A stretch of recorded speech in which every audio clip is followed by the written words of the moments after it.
Good day, America. At last, the day you've all been waiting for. The day we're going to announce the grand prize winner in the Blast-Off. Blast-Off, as you know, the space food of the astronauts. The Blast-Off Space Food Jingle Contest. Behind me, in this house, is the winner. The winner does not know that he has won the Blast-Off contest. May I please have the bottle? Thank you, Miss Blast-Off. Lovely, lovely. Now, it's an exciting moment. I'm a little nervous. It's been so many months. Ladies and gentlemen, the winner is Mr. Stoney Stevenson, 32 Wilshire Terrace, Indianapolis, Indiana. And now, Mr. Stevenson, here we come.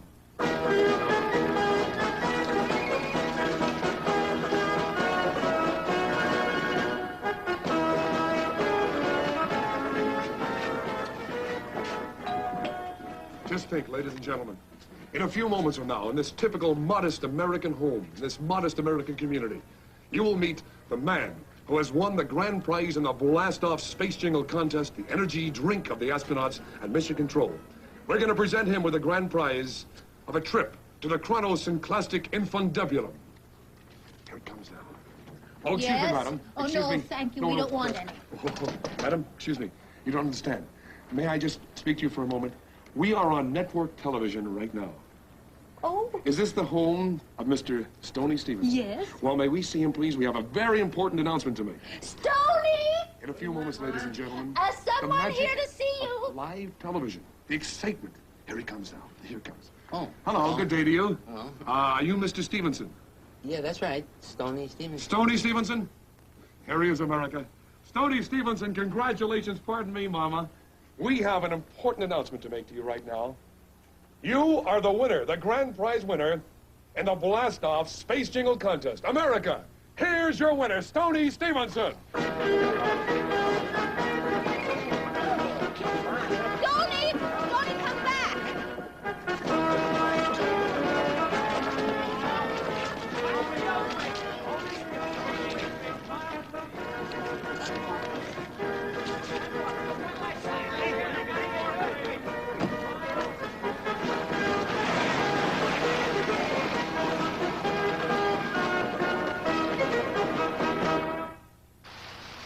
This is Walter Gesundheit, and ex-astronaut Bud Williams, Jr. bringing you every exciting moment of the flight of Prometheus 5, direct from Mission Control, Space Flight Center. Right. 3 months ago, Mr. Stoney Stevenson received the news on nationwide TV that he had won first prize in the space poem competition. What a thing. Yes, it is. And since then, he's undergone one of the most concentrated crash courses for astronauts ever devised.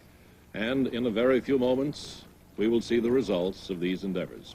Prometheus 5, with astronaut Stoney Stevenson aboard, is on the launching pad.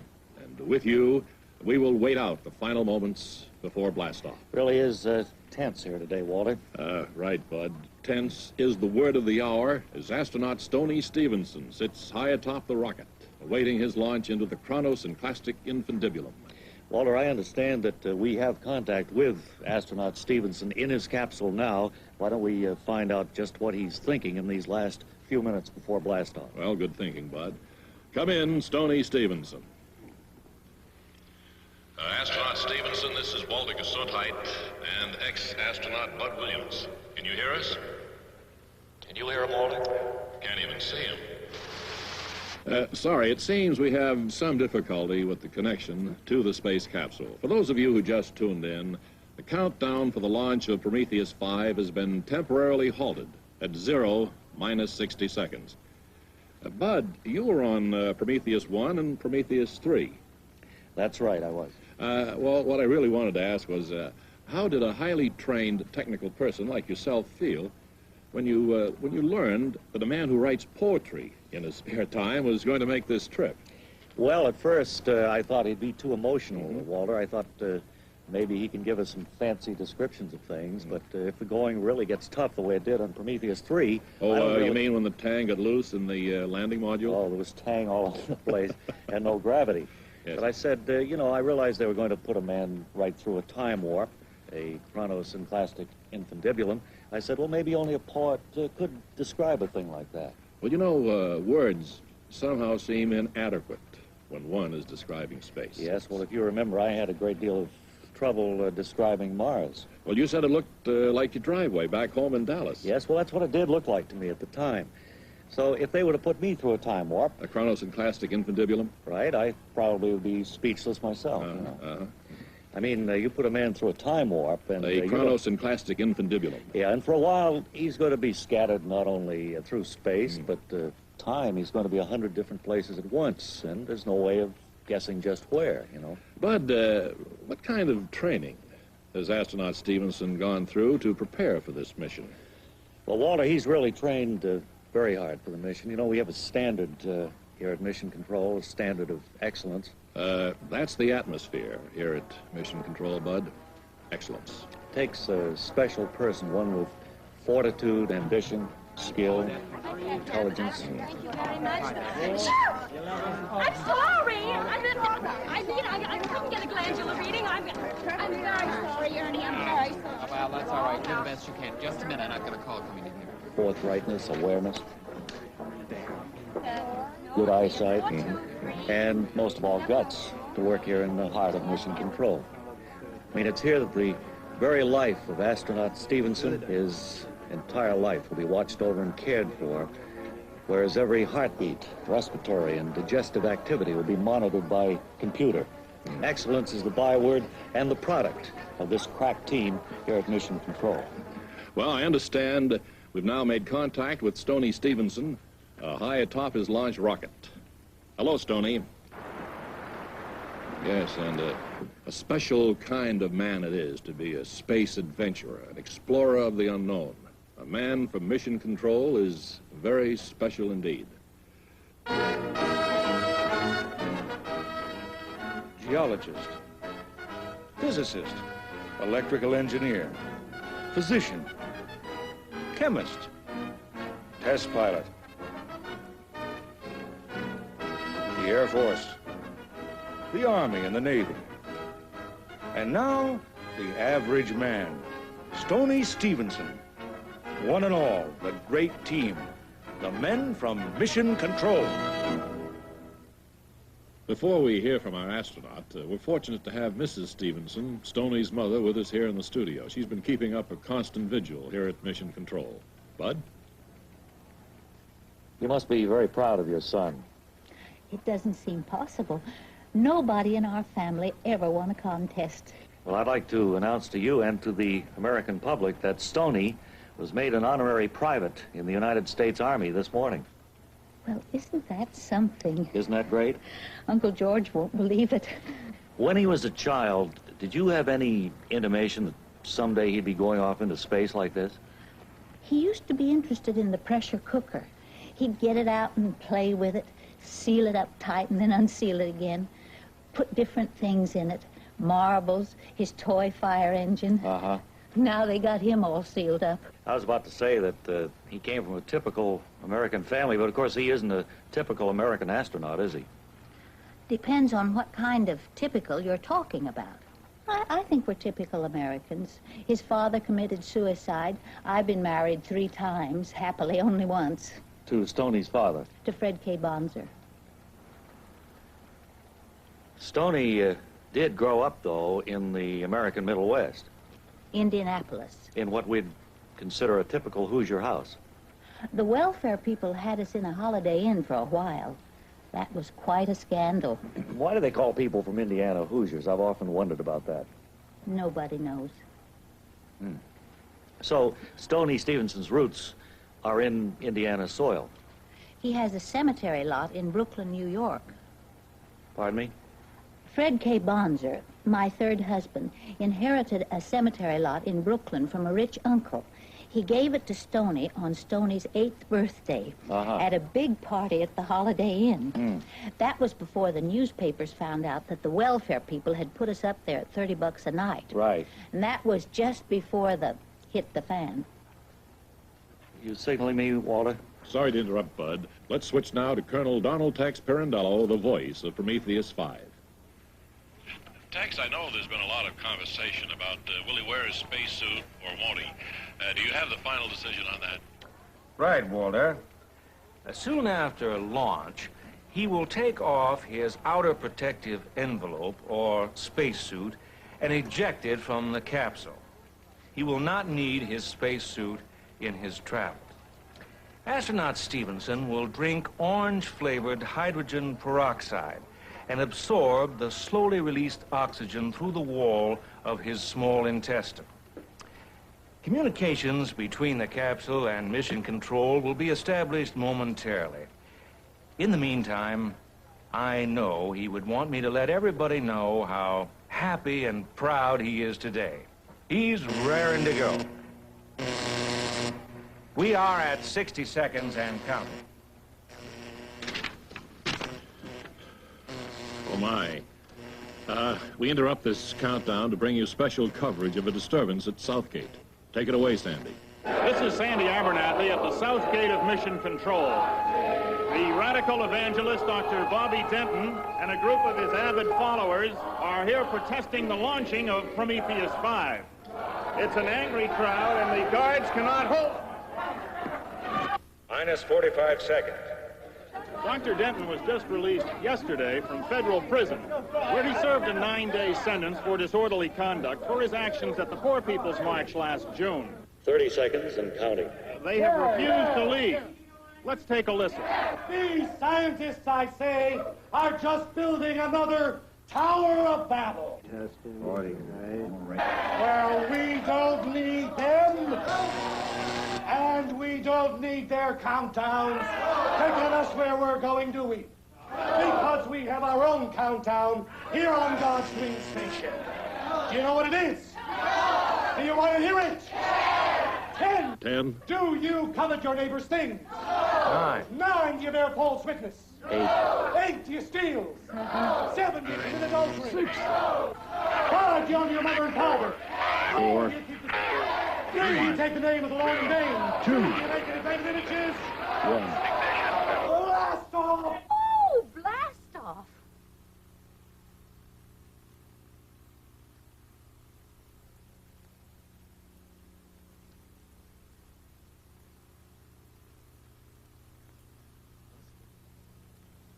Blast off.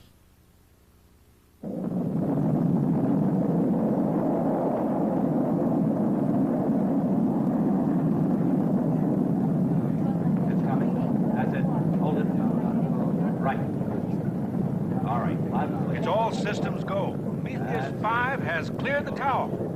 It's a good one. Delta acceleration at maximum. Optimum burnout projected. Cabin systems A-OK. Communications tracking locked in. Looks good from here.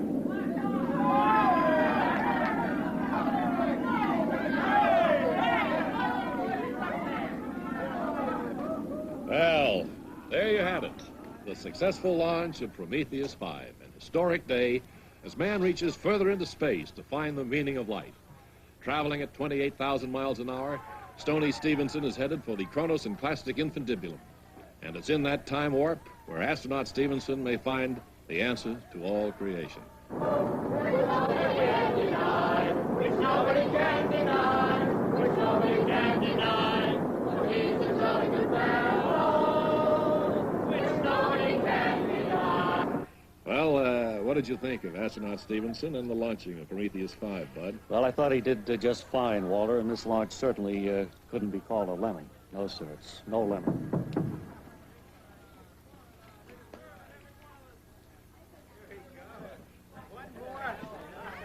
Really having a great time, aren't they? They're really pleased. They deserve it, too. Really pleased.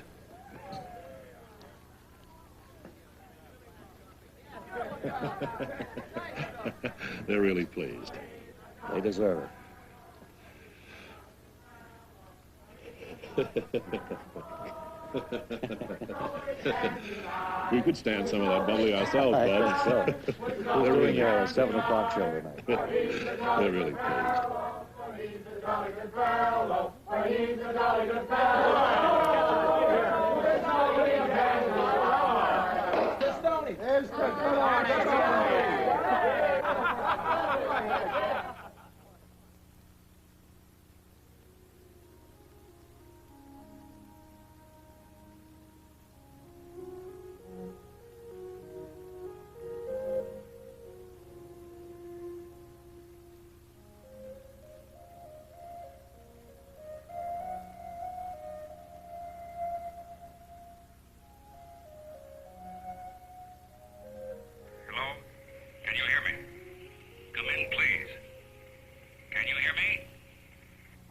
We've got him. All indicators point favorably. Respiration, heartbeat, blood pressure. Oxygen, water, cabin pressure. All indicate A-OK. Oh, then I'm not dead. Oh, no, you're just fine. You're just fine. We do get an excess moisture reading from the upper module of your spacesuit. Yeah, me too. Do you have a simple explanation? Yeah. Could we have it, please? I think I threw up. Hey, oh, doggone it, we've lost him. Hey,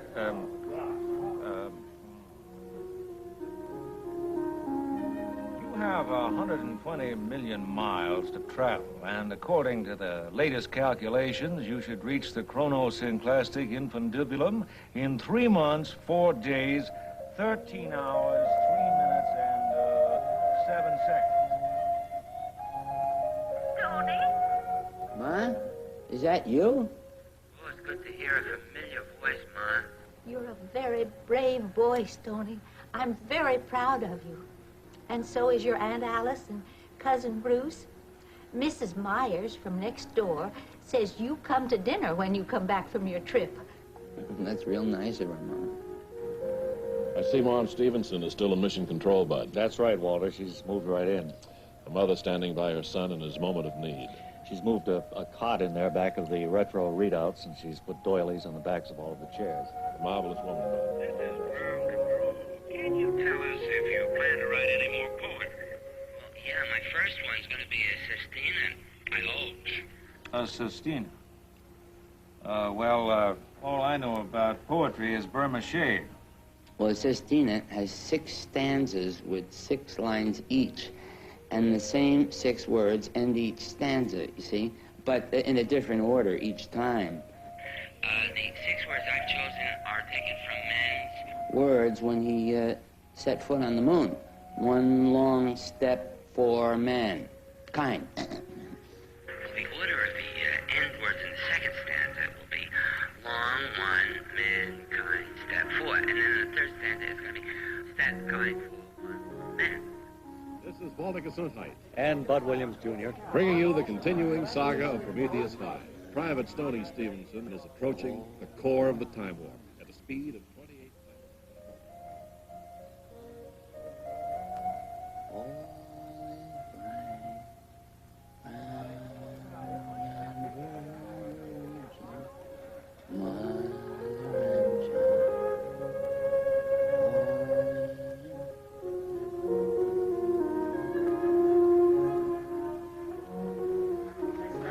Oh, wait a minute. Losing it. It's fading.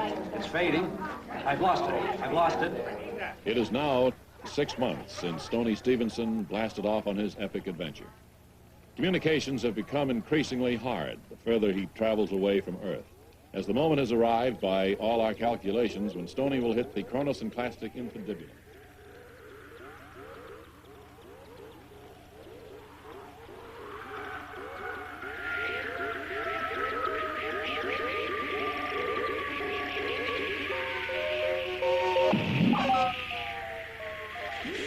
He could be anywhere and everywhere.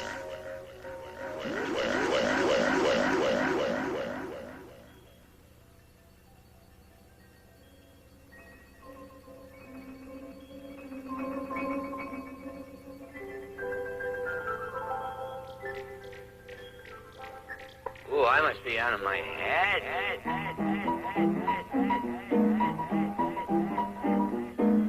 Who are you? I was just going to ask you the same thing. Mistake. What a terrible mistake. Stoney, can you hear me? Can you hear me, son? This is Mother.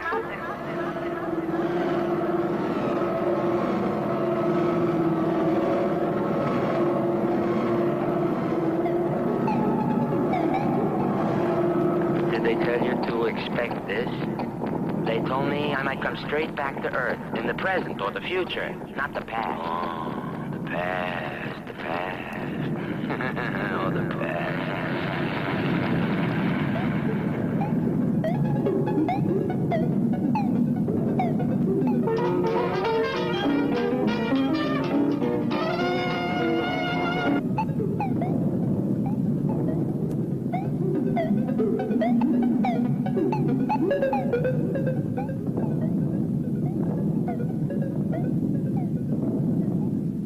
I guess nobody knows now when we'll see Corporal Stevenson again. No, if ever.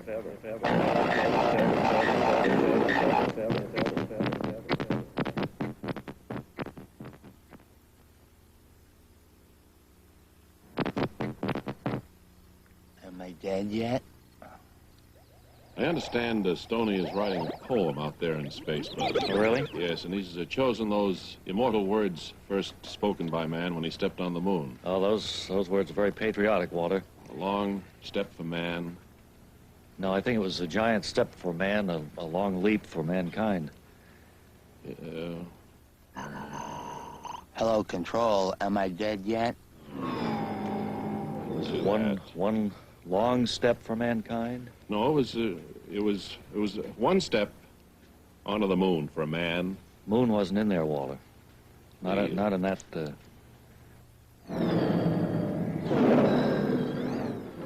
One step, wasn't it, for man, and 2 steps for mankind. One step for man and 2 steps for mankind? Doesn't sound right, does it? It doesn't flow the way it did originally.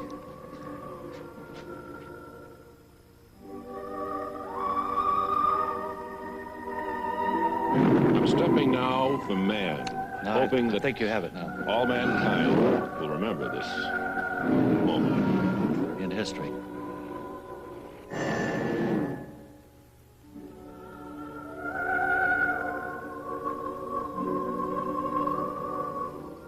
Did he say 2 steps at all? Or is it always No, a it's step? one step for man and 1 leap for mankind. Anybody?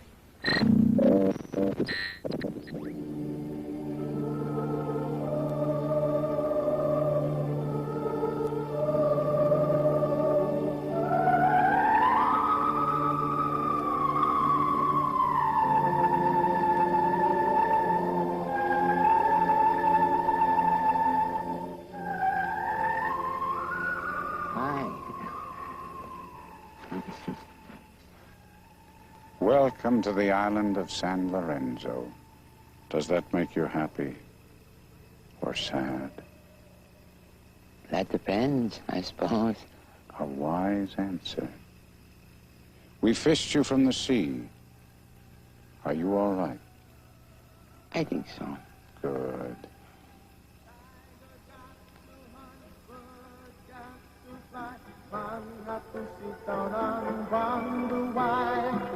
Tiger got to sleep, birds have to land, man got to tell himself.